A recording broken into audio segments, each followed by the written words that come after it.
The U.S. stocks sink after big tech earnings disappoint, and the hottest job market in a generation is over. Almost 4 in 10 Americans worry about paying bills, and numbers surpassing Great Recession era. So what does this mean, and how many people are going through this today? Let me read this to you. 40% American adults worry about paying their bills, with one resident, Angela Russell, noting the grocery store is just outrageous right now. Everything has gone up, clothing, my insurance. This concern suppresses levels seen during the 2008 Great Recession, where 37% were worried. Talking about 16 years ago, Tom.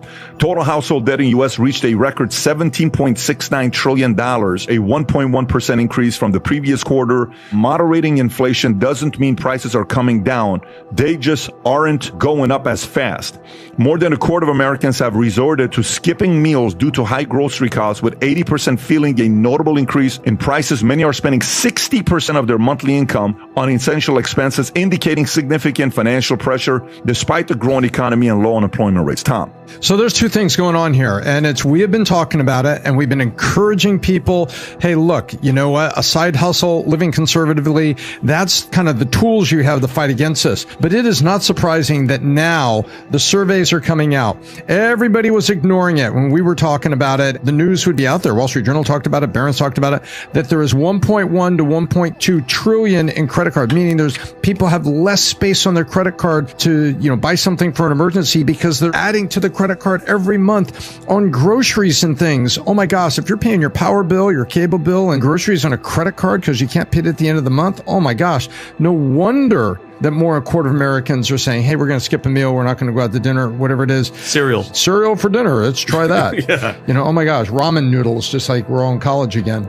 So number one, the Biden economy is just as bad as we've been saying it. The cumulative inflation of 30% is now showing up as people are screaming. And the higher rents, thanks to inflation, are causing people to get evicted. Right now, the middle class is in the middle of a freaking apocalypse. And the apocalypse is the Biden economy. And we're going to talk about it later today, but it really pisses me off that right now, with the presumptive Harris candidacy, they're talking about, everybody talks about Harris as not being fair and everything. I'll tell you what I want to talk about is very fair. I want to talk about her economic record. I want to talk about what she did in California. I want to talk about what she has for Americans here, because people are hurting and they need frickin' help. High rents cause evictions to spike by 35% in pandemic boom towns. Have you guys ever experienced being evicted? It's humiliating. It's terrible. It's humiliating, and not only humiliating. Imagine you're married. You have to go to your wife and say, can't afford to pay for it. Imagine you're going back to your family saying, hey man, I can't pay for it. Can I come back and move back with the family or friends or a couch? Now, people go through different financial difficulties, but these numbers here, just to kind of give you an idea. Eviction and pandemic boom towns have surged by 35% compared to pre-pandemic levels, driven by high rents as a result of pandemic-induced migration to the Sun Belt. Cities like Nashville, Fort Worth, Jacksonville have experienced evictions increases in 31%, 25%, and 14% respectively. The rent spikes were fueled by the influx of new residents during the pandemic, which outpaced the earning of local residents, according to Realtor.com. Rent increases peaked at 17% year over year in early 2022, particularly in Sunbelt cities. Although the rental market is still challenging for lower income renters, recent trends show a decrease in rent prices in Sunbelt. Austin, Texas saw the largest drop at 6.6% in April, while Nashville and Jacksonville reported declines of 5.9 and 5.6%. Adam, thoughts on this? Look, times are tough, man. The stimulus checks that went out during COVID, the money printing that went out during COVID, I think at one point it was 40% of all the money that was ever printed was done in 2020. Now I'm seeing data that it's as much as 80% has been printed since 2020. Whatever the number is, there's been a shocking amount of money printed. And what does that lead to? That's led to inflation. Now, if you want to basically put America in a bubble versus the rest of the world, America is performing wonderfully compared to the rest of the world. But we have high standards here. And it's not exactly comparing America to the rest of the world. It's comparing America to where are you better off now or are you better off 4 years ago? And as James Carville famously said, it's the economy, stupid. There's a difference between the numbers and the data versus how people feel. And people just don't feel that America is trending in the right direction. And you can't tell them to feel a certain way. You actually have to show them. So here's what I can tell you about personally. I've never been richer. PBD, you've probably never been richer. Tom, Vinny, life's good if you're actually doing good things. It's the K-shaped economy. The rich are getting richer and the poor will always be poor. There's a difference between poor and broke. Poor is like, I literally make no money. I have nothing going on. I'm just poor. I'm desolate. Life's not good. But broke is a different thing. Broke is you're working, you're hustling, you're trying, but you just can't get ahead. And I feel like the middle class is getting squeezed and squeezed and squeezed, and they just can't figure out how to get ahead. That's why they say there's a difference between Wall Street and Main Street. If you're looking at Wall Street these days, the market's at all-time highs. It's been over 40,000. The S&P, I know NASDAQ took a hit. Bitcoin, everything that's going on there. Right. So I'm just thinking of trends, PBD. So in 2001, the market, Adam, you mentioned, was at an all-time high. 2007, and then it all crashed, right? So now you said we're at an all-time high. That's a pattern that people should be looking at, right? The S&P keeps going up. Billionaires like Zuckerberg, Buffett, Bezos, they're selling their stocks. Politicians are selling more.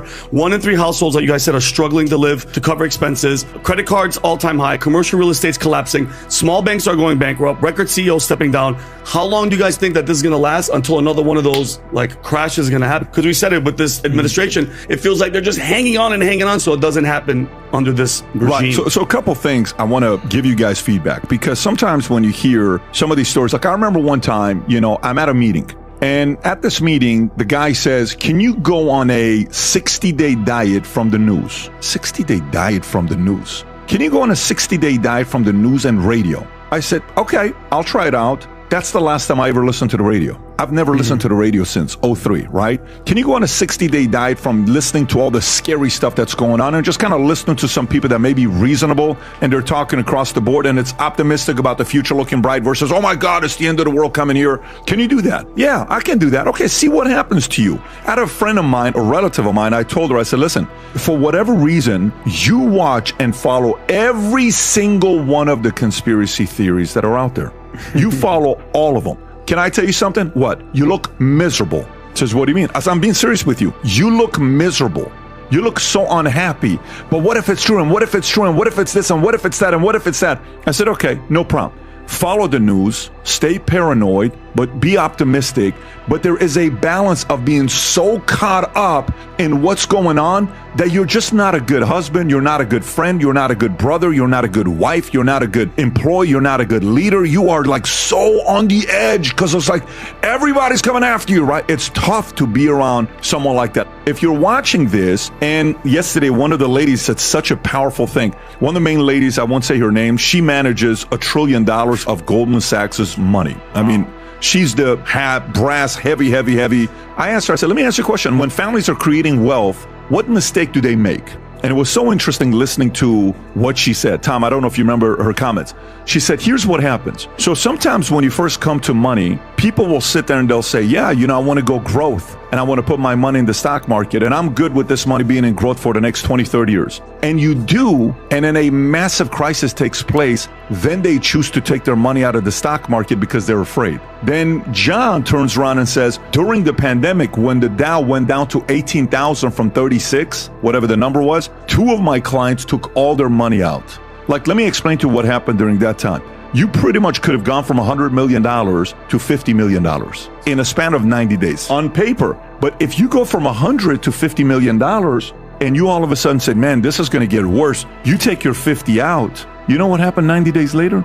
It went back to $100 million. Right back. But you just locked in your losses. You just lost $50 million for panicking. So in this time, folks, no matter what you do, if you're part of a community that doesn't find a way to change yourself and improve yourself, and you get too caught up in blaming the economy, blaming Kamala, blaming Biden, blaming Trump, blaming everybody, the same thing's going to happen when the economy is good and the economy, that's a cyclical cycle. Do not fall for that trap at all. I'll read this next story to you and watch what this story is going to do to you feeling-wise. Just see how you react to this next story. You ready? Here we go. Let's go through this together.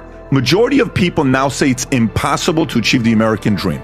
Again, the headline, how do you feel right now? I agree. If you said, I agree, you just gave up and they win, right? Listen, majority believe American dream is unattainable.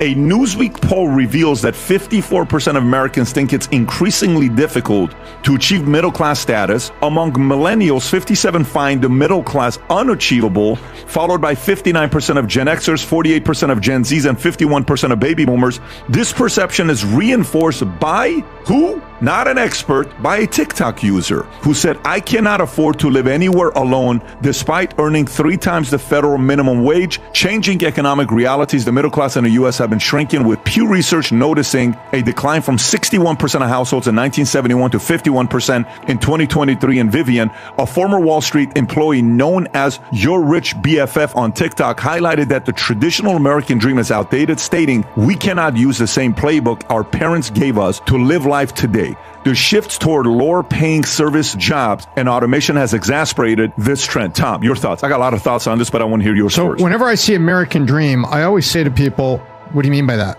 The word doesn't mean what you think it means, inconceivable. Inconceivable. Right. So when I say American dream, I say, what do you mean? What does that mean to you? What are you trying to achieve? Because if you automatically paint a wall in front of yourself and say, well, that's American dream, I can never get over the wall, that's a negative thinking. So the question is, what does that mean for you? What do you mean American dream? What did you just talk about? Positive forward planning and optimism. Yep. You know what? I want to look forward and see, maybe I find a 3-bedroom place to put myself in a preparation zone for being married and having a kid. That is a positive forward thought.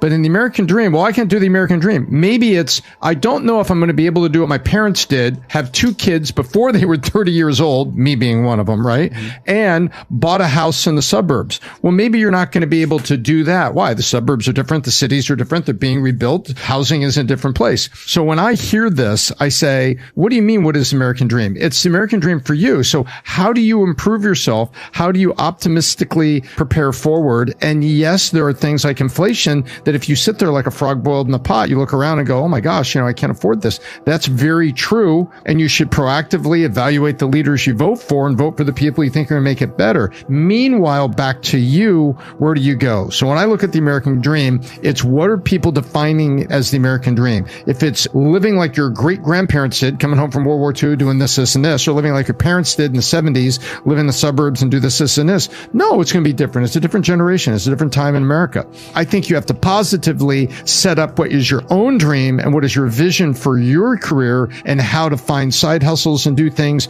that put yourself in a better position. That's what I think about it. And the American dream, I think a lot of times is an election year ploy to get people to think negative. Oh, you'll never be able to do what my grandparents did. I'll tell you, the old American dream is dead, straight up. But when one door closes, another door opens. The new American dream is as alive and as vibrant as ever. It just depends on what your definition of the American dream is. Back in the day, in the 80s, there used to be a phrase, he who dies with the most toys wins. It was a consumption mindset. People see what you've got. Exactly. So you needed to have the house, you needed to have the cars, you needed the picket fence, you needed the 2.2 kids, you needed to have the dog, everything. You worked at the same company for 40 years. There was no turnover. Everything was the quote unquote American dream. Well, that's changed. Especially for young people. The cost of living, the math don't math anymore. So everyone has the same big 3 expenses. I've said this before, housing, transportation, and food and beverage.